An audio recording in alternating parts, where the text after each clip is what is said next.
BSP की इस चुनावी जनसभा में इकट्ठा हुए पार्टी के सभी छोटे बड़े पदाधिकारी एवं कार्यकर्तागण, आज आप लोग देश में जहाँ आपके उत्तर प्रदेश स्टेट में भी लोकसभा के लिए हो रहे आम चुनाव में अपनी पार्टी के उम्मीदवारों के समर्थन में यहाँ मुझे सुनने के लिए इकट्ठा हुए हैं, तो उसके लिए मैं आप सभी लोगों का हार्दिक दिल से आभार प्रकट करती हूँ। वैसे आप लोगों को ये मालूम है कि हमारी पार्टी कांग्रेस, बीजेपी व अन्य किसी भी विरोधी पार्टी के साथ अन्य किसी भी विरोधी पार्टी तरह गठबंधन आदि के साथ रहे, बल्कि अकेले ही अपनी पार्टी के बलबूते पर पूरी तैयारी व दमदारी के साथ ये चुनाव लड़ेंगे। इसके साथ ही हमने टिकट बंटवारे के मामले में भी सर्व समाज के लोगों को उचित भागीदारी दी, जिनको कामयाब बनाने के लिए अपनी पार्टी के लोग पूरे जी जान से लगे। हालांकि आज यहाँ की इकट्ठा हुई अपार भीड़ व भीड़ के जबरदस्त जोश को भी देखकर अब मुझे भी ये काफी हद तक भरोसा हो गया है कि पिछली बार की तरह इस बार भी आप लोग यहाँ अपने प्रदेश से लोकसभा चुनाव में अपनी पार्टी का बेहतर रिजल्ट जरूर लाएंगे। इसके लिए मैं आप लोगों का ध्यान तो जरूरी बातों की तरफ दिलाना चाहती हूँ, और इस संबंध में विशेषकर मैं कांग्रेस, बीजेपी व इनके अन्य सभी सहयोगी दलों के बारे में ये कहना चाहूंगी कि आजादी के बाद शुरू में केंद्र में देश के काफी राज्यों में भी ज्यादातर सत्ता यहाँ कांग्रेस पार्टी के ही हाथों में केंद्रित रही है,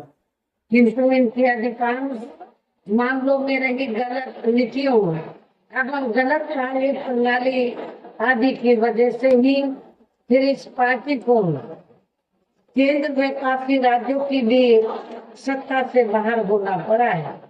तथा यही स्थिति इनकी सहयोगी पार्टियों की भी बनी रही है, जिसके कारण भी फिर पिछले कई वर्षों से बीजेपी व इनके सहयोगी दल केंद्र एवं काफी राज्यों की सत्ता में काबिज हो गए, लेकिन इनकी भी ज्यादातर ही जातिवादी, पूंजीवादी, संकीर्ण, सांप्रदायिक व द्वेषपूर्ण नीतियों एवं कार्य प्रणाली आदि से तथा इनकी कथनी व करनी में भी काफी अंतर होने की वजह से अब ऐसा लगता है कि इस बार ये पार्टी भी यानी कि भारतीय जनता पार्टी भी केंद्र की सत्ता में आसानी से वापस आने वाली नहीं, बशर्ते यदि ये चुनाव इस बार फ्री एंड फेयर होता है तथा आम चर्चा के मुताबिक वोटिंग मशीनों में भी कोई गड़बड़ी आदि नहीं की जाती है। और वैसे भी इस बार चुनाव में इनकी कोई भी पुरानी एवं नई चल रही नाटकबाजी, जुमलेबाजी व गारंटी आदि काम में आने वाली नहीं है, क्योंकि अब देश की जनता काफी हद तक इस बात को समझ चुकी है कि इनकी पार्टी में अब तक देश के विशेषकर गरीबों, कमजोर तबकों, मध्यम वर्गीय एवं अन्य मेहनत के लोगों को जो है और अभी भी जबकि यूपी में 4 बार हमारी पार्टी की रही सरकार ने उनके हितों का भी हर स्तर पर विशेष ध्यान रखा है। आप लोगों को ये मालूम है कि जब जब यूपी में बीएसपी के नेतृत्व में सरकार बनी है तो हमारी पार्टी की सरकार ने तो जो किसान भाई हैं तो उनको समय से खेती करने के हमने सस्ते साधन उपलब्ध कराए और उनकी फसल का भी उचित दाम हमारी सरकार ने दिया है। लखीमपुर खीरी में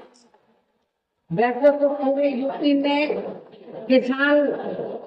भाई काफी बड़ी तादाद में हैं, लेकिन लखीमपुर जो खीरी का जो एरिया है, जो क्षेत्र है, तो वो खेती करने के लिए भी काफी विख्यात है। और यहाँ पर जो हमारे किसान भाई जो लंबे अरसे से खेती कर रहे हैं और अभी भी कर रहे हैं, और आपके लखीमपुर खीरी में मुझे ये मालूम है कि यहाँ पर सिख समाज काफी बड़ी तादाद में है, पंजाबी समाज काफी बड़ी तादाद में है। इनके यहाँ पर डेरे हैं, काफी खेती करते हैं, लेकिन जब भी इन्होंने किसानों की समस्याओं को लेकर आंदोलन किया है तो यहाँ पर भारतीय जनता पार्टी के लोगों ने उसको कुचलने का काम किया है। और बीजेपी का जो स्थिति में उनकी है, जो फिर से चुनाव ले रहा है, उसने किसानों का बड़ा शोषण किया है। उसने किसानों का बड़ा शोषण किया है। यहाँ पर काफी लोगों को जुर्म जाति का, किसान भाइयों को काफी जुर्म जाति का शिकार होना पड़ा है। इसलिए मेरा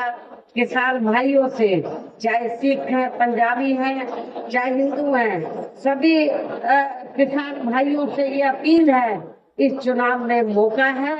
बीजेपी के ऐसे सांसद को जो चुनाव लड़ रहा है उसकी जमानत जब्त करा के ये आप लोगों को इतना ही नहीं बल्कि केंद्र में पूर्व की रही कांग्रेसी सरकार की तरह ही वर्तमान भाजपा सरकार में भी इनकी जातिवादी, हीन, सांप्रदायिक एवं पूंजीवादी सोच व नीतियों के चलते ही पूरे देश में सर्व समाज में से खासकर गरीबों, दलितों, आदिवासियों, पिछड़े वर्गों, मुस्लिम एवं अन्य धार्मिक अल्पसंख्यक समाज के लोगों का भी पूर्ण रूप से विकास व उत्थान आदि नहीं हो सका है। और इस संदर्भ में वैसे आप लोगों को ये मालूम है कि पूरे देश में यहाँ दलितों, आदिवासियों एवं अन्य पिछड़े वर्गों का सरकारी नौकरियों में वर्षों से अधूरा पड़ा आरक्षण का कोटा भी अभी तक पूरा नहीं भरा गया है। विशेषकर एससी व एसटी वर्गों के सरकारी कर्मचारियों का पदोन्नति में आरक्षण भी अब काफी हद तक प्रभावहीन बना दिया गया है, जिसे जब सपा यहाँ पावर में थी तो समाजवादी पार्टी की सरकार ने पूर्ण रूप से खत्म कर दिया था। साथ ही केंद्र व राज्यों में भी विरोधी पार्टियों की रही सरकारों ने इन सभी वर्गों को प्राइवेट सेक्टर में आरक्षण दिए जाने की व्यवस्था किए बिना ही इनकी सरकारों के ज्यादातर सरकारी कार्य अब प्राइवेट सेक्टर के जरिए ही इनके बड़े बड़े पूंजीपतियों व धंधा सेठों आदि को ही दिए जाने के कारण अब इनको पूरे देश में आरक्षण का बहुत कम ही लाभ मिल पा रहा है। इसी प्रकार इनका अन्य और मामलों में भी शोषण व उत्पीड़न आदि होना अभी तक भी बंद नहीं हुआ है। इनके साथ साथ मुस्लिम व अन्य धार्मिक अल्पसंख्यक समाज के लोगों की भी हालत हर स्तर पर या काफी ज्यादा खराब व दयनीय बनी हुई है। इतना ही नहीं बल्कि पिछले कुछ वर्षों से केंद्र में अधिकांश राज्यों में भी बीजेपी व आरएसएस की सरकारों के चलते हुए अब इनका विकास व उत्थान आदि होना भी काफी हद तक भंगशाई हो गया है। आए दिन इन पर यानी कि मुस्लिम समाज और अन्य धार्मिक अल्पसंख्यक समाज के लोगों पर मुस्लिम, सिख, ईसाई, पारसी व बौद्ध आदि और इनमें भी खासकर मुस्लिम समाज के लोगों के ऊपर आए दिन खासकर हिंदुत्व की आड़ में हो रही जुल्म जाति भी यहाँ काफी ज्यादा चरम सीमा पर पहुंच चुकी है। इनके साथ साथ अपर कास्ट समाज में से विशेषकर गरीब लोगों की भी हालत हमें कोई खास अच्छी नजर नहीं आती है। इनकी गलत कृषि नीतियों के कारण किसान वर्ग भी आए दिन आंदोलित बना रहता है। साथ ही इनकी गलत आर्थिक नीतियों की वजह से देश की अर्थव्यवस्था पर भी इसका काफी बुरा प्रभाव पड़ा है, जिससे यहाँ विशेषकर छोटे एवं मध्यम वर्ग के व्यापारी वर्ग भी काफी ज्यादा दुखी व परेशान हैं। और अब केंद्र में पूर्व की रही सरकारों की तरह ही वर्तमान भाजपा सरकार में भी यहाँ पूरे देश में गरीबी, बेरोजगारी एवं महंगाई आदि भी लगातार काफी ज्यादा बढ़ रही है। देश में हर स्तर पर फैला भ्रष्टाचार भी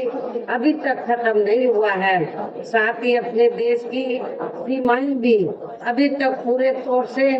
सुरक्षित नहीं है। ये भी बड़ी चिंता की बात है। ऐसे में अब आप लोगों को देश में हो रहे लोकसभा चुनाव में कांग्रेस, बीजेपी व इनकी सहयोगी पार्टियों को भी केंद्र की सत्ता में आने से जरूर रोकना है। जिनकी गलत नीतियों व गलत कार्य प्रणाली आदि को आप लोग काफी हद तक आजमा भी चुके हैं। ऐसी स्थिति में, ऐसी खराब स्थिति में अब ये विरोधी पार्टियां इस चुनाव में भी किस्म किस्म के साम, दाम, दंड भेद आदि अनेकों हथकंडे इस्तेमाल करके केंद्र की सत्ता में आने की पूरी कोशिश में लगी हैं, जिनसे अपनी पार्टी के लोगों को हर स्तर पर काफी ज्यादा सावधान रहना है। और इस मामले में विरोधी पार्टियां अपने अपने पक्ष में हवा बनाने के लिए खासकर मीडिया, ओपिनियन पोल व सर्वे आदि का जो बड़े पैमाने पर इस्तेमाल कर रही हैं, तो उससे भी अपनी पार्टी के लोगों को बिल्कुल भी गुमराह नहीं होना है। इसके साथ ही विरोधी पार्टियों के विभिन्न रूपों में जारी किए गए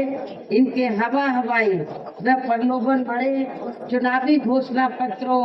एवं वायदों आदि के बहकावे में भी अपनी पार्टी के लोगों को कतई नहीं आना है। जिन्हें ये पार्टियां चुनाव खत्म होने के बाद ज्यादातर अमल में नहीं लाती हैं और अब जिन पर से देश की जनता का अधिकांश विश्वास ही उठ गया है। यही खास वजह है कि हमारी पार्टी किसी भी चुनाव में अपनी पार्टी का कोई भी चुनावी घोषणा पत्र आदि जारी नहीं करती है। वैसे भी हमारी पार्टी किसी भी मामले में कहने में बहुत कम बल्कि कार्य करके दिखाने में ही ज्यादा विश्वास रखती है। और इस बात का सबसे बड़ा सबूत ये है कि उत्तर प्रदेश में 4 बार हमारी पार्टी के नेतृत्व में रही सरकार ने चुनाव में अपनी पार्टी के बिना कोई जारी किए गए चुनावी घोषणा पत्र के ही प्रदेश में आम जनहित में काफी कुछ ऐतिहासिक कार्य करके दिखाए हैं, जिनके अब देश में अधिकांश पार्टियों की सरकारें काफी नकल भी कर रही हैं। जबकि इस मामले में हमारी पार्टी का ये कहना है कि यदि इन पार्टियों के स्थान पर केंद्र में हमें अपनी पार्टी की सरकार बनाने का मौका मिलता है, तब फिर हमारी पार्टी की बनी सरकार केंद्र में यहाँ अब तक रही सभी विरोधी पार्टियों की सरकारों की तरह केवल हवाई व कागजी कार्य आदि नहीं करेगी, बल्कि उत्तर प्रदेश की तरह ही जमीनी हकीकत में ठोस कार्य करके दिखाएगी। और इस संदर्भ में खासकर मैं ये कहना चाहूंगी, केंद्र द्वारा देश में पिछले कुछ समय से अति गरीब परिवारों को अस्थायी तौर पर फ्री में जो थोड़ी सी खाद्य सामग्री दी जा रही है, तो उससे इनका स्थायी तौर पर भला होने वाला नहीं है। और यहाँ मैं इन लोगों को ये बताना चाहती हूँ कि ये जो आपको फ्री में थोड़ी जो खाद्य सामग्री दी जा रही है, तो ये कोई भारतीय जनता पार्टी अपनी जेब से नहीं, इनकी सरकार अपनी जेब से नहीं दे रही है, बल्कि जो आप लोग टैक्स देते हैं, जनता टैक्स देती है, पैसे से आप लोगों को फ्री में खाद्य सामग्री दी जा रही है। और वैसे भी इनकी ये जटिल समस्या देश में हर हाथ को काम देने से ही केवल दूर हो सकती है, जिसकी तरफ हमारी पार्टी की बड़ी सरकार विशेष ध्यान देगी। साथ ही देश में पिछले काफी वर्षों से आए दिन बढ़ रही गरीबी, बेरोजगारी व महंगाई आदि से भी जनता बहुत ज्यादा दुखी व परेशान है, जिससे भी आर्थिक नीतियों में तब्दीली करके जरूर दूर किया जाएगा। धर्म की भी आड़ में पिछले कुछ वर्षों से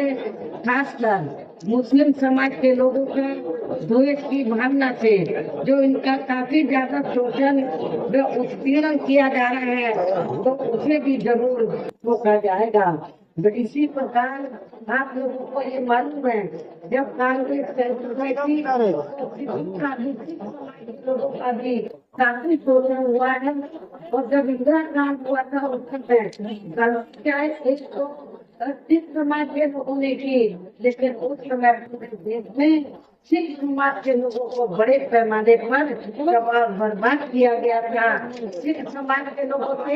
मैं ये कहना चाहती हूँ कि आप लोगों को उस समय भूलना चाहिए, फिर कल नहीं भूलना चाहिए, कांग्रेस को कभी भी माफ नहीं करना चाहिए। और ये सब हमने और ये सब और इतना ही नहीं, ये सब हमने लेकिन हमने अपनी हुकूमत के दौरान ये सब नहीं होने दिया है, तो इनके जान मान व मजहब की पूरी हिफाजत की है। इसके अलावा हमने यूपी में सब समाज में से गरीब एवं बेरोजगार लोगों को बेरोजगारी भत्ता आदि न देकर उन्हें बड़ी तादाद में रोटी रोजी के साधन भी उपलब्ध कराए हैं, जो अब ये कार्य भी अधिकांश ठंडे ही पड़े हैं, जिनको फिर सरकार बनने पर प्राथमिकता दी जाएगी। कहने का तात्पर्य ये है कि देश में इस समय हो रहे लोकसभा चुनाव में विरोधी पार्टियों के जारी किए गए उनके हवाई व प्रलोभन भरे चुनावी घोषणा पत्रों आदि के बहकावे में अब यहाँ खासकर देश के अति गरीबों, मजदूरों, बेरोजगारों एवं अन्य मेहनत कश लोगों को बिल्कुल भी नहीं आना है। और अभी ने ऐसे सभी विरोधी पार्टियों को हर हालत में केंद्र की सत्ता में आने से जरूर रोकना है, जिनकी कथनी व करने में काफी अंतर है तथा जिन्हें ये लोग वर्षों से आजमा भी चुके हैं। ऐसे में अब मेरा यही कहना है कि आप लोगों को अपने खुद के व अपने प्रदेश व क्षेत्र तथा देश के भी हित में अपने वोटों को यह कांग्रेस, बीजेपी व अन्य विरोधी पार्टियों को न देकर केवल अपनी एकमात्र हितैषी पार्टी बहुजन समाज पार्टी को ही देना है। जो ये पार्टी उत्तर प्रदेश की तरह केंद्र में भी अपनी पार्टी की सरकार बनने पर फिर पूरे देश में यह अपनी पार्टी की सर्वजन हिताय व सर्वजन सुखाय की नीतियों पर आधारित ही सरकार चलाएगी। इसके साथ साथ केंद्र से जुड़ी आपके क्षेत्र की जो भी यहाँ स्थानीय समस्याएं होंगी, तो उन्हें भी फिर दूर करने का हर संभव पूरा प्रयास किया जाएगा। साथ ही लोगों के हितों का भी विशेष ध्यान रखा जाएगा। सब समाज में से खासकर दलितों, आदिवासियों, पिछड़े वर्गों, मुस्लिम व अन्य धार्मिक अल्पसंख्यक समाज के लोगों के विकास एवं उत्थान के साथ साथ हर स्तर पर इनकी सुरक्षा आदि के लिए भी सख्त कदम उठाए जाएंगे। और तभी फिर जहाँ वास्तव में अपने देश संतों, गुरुओं मैं महापुरुषों में भी विशेषकर महात्मा ज्योतिराव फूले, श्री छत्रपति शाहू जी महाराज, श्री नारायण गुरु, बाबा साहब डॉक्टर भीमराव अम्बेडकर एवं मान्यवर श्री कांशीराम जी आदि का अधूरा रहा सपना जरूर साकार हो सकता है, जिनको यूपी में हमारी पार्टी की रही सरकार द्वारा हर स्तर पर पूरा आदर सम्मान दिया गया है। इन्हीं खास बातों के साथ ही अब मेरा देश व आपके स्टेट के भी हित में, आपके क्षेत्र के भी हित में यही कहना है कि हमारी पार्टी ने यहाँ जिनको भी लोकसभा के लिए चुनाव के मैदान में उतारा है, हमारी पार्टी ने यहाँ जिनको भी लोकसभा के लिए चुनाव के मैदान में उतारा है, हमने आपके जहाँ खीरी लोकसभा की सीट से श्री अंशे कालरा को जो इनको हमने यहाँ टिकट दिया है। आपको मैं ये बताना चाहती हूँ, पहले हमने इनको चुनाव लड़ाने का फैसला गाजियाबाद से लिया था, लेकिन जब हमें मालूम हुआ कि गाजियाबाद में सिख और पंजाबी समाज ये लखीमपुर खीरी की तुलना में कम है, लखीमपुर खीरी में ज्यादा है, तो फिर हमने गाजियाबाद की जगह गाजियाबाद के स्थान पर इनको लखीमपुर खीरी से चुनाव के मैदान में उतारा। और आप जो सब लोग इनको जी जान से जिताने में लगे हैं। धोरारा इससे लगी हुई धोरारा लोकसभा की सीट है। इस सीट से हमने ब्राह्मण समाज से श्री श्याम किशोर अवस्थी को चुनाव के मैदान में उतारा है। जहाँ मैं ब्राह्मण समाज के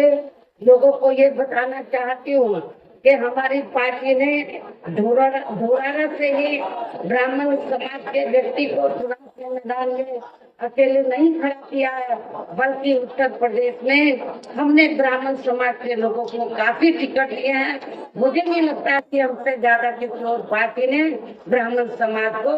अपर कास्ट में टिकट दिए हैं। श्याम सिंह किशोर अवस्थी धोरारा से हमने इनको खड़ा किया है। और इसी प्रकार सीतापुर लोकसभा की सीट है। लोग कहते हैं, समाजवादी पार्टी के लोग कहते हैं कि बीएसपी यादव समाज के खिलाफ है। हमारी पार्टी यादव समाज के खिलाफ नहीं है, बल्कि समाजवादी पार्टी की जो सोच है, नीतियां हैं, उनके खिलाफ है। किसी वर्ग विशेष के खिलाफ नहीं है। यदि वर्ग विशेष के खिलाफ होती, किसी जाति विशेष के खिलाफ होती, तो फिर हमारी पार्टी अकेले सीतापुर से नहीं, बल्कि हमने और भी सीटों पर यादव समाज के लोगों को टिकट दिया है। हमने सीतापुर लोकसभा की सीट से श्री महेंद्र सिंह यादव को चुनाव के मैदान में उतारा है, जिनको जिताने में आप लोग पूरे जी जान से लगे हैं। हमारे तीनों प्रत्याशी आप लोगों के सामने जहाँ मौजूद हैं,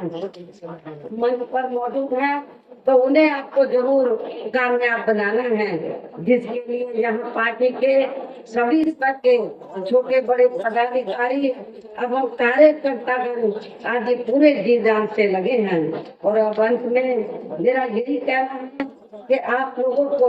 वोट पड़ने वाले दिन यहाँ बीएसपी के अपने सभी लोकसभा उम्मीदवारों को अपनी पार्टी के हाथी चुनाव चिन्ह, बीएसपी का चुनाव चिन्ह क्या है? हाथी। अपनी पार्टी के हाथी चुनाव चिन्ह के सामने वाले बटन को दबाकर इन प्रत्याशियों को भारी वोटों के अंतर से जरूर कामयाब बनाना है, इनको जरूर जिताकर पार्लियामेंट में भेजना है। इस खास अपील के साथ ही अब मैं अपनी बात यही समाप्त करती हूँ। जय भीम, जय भारत।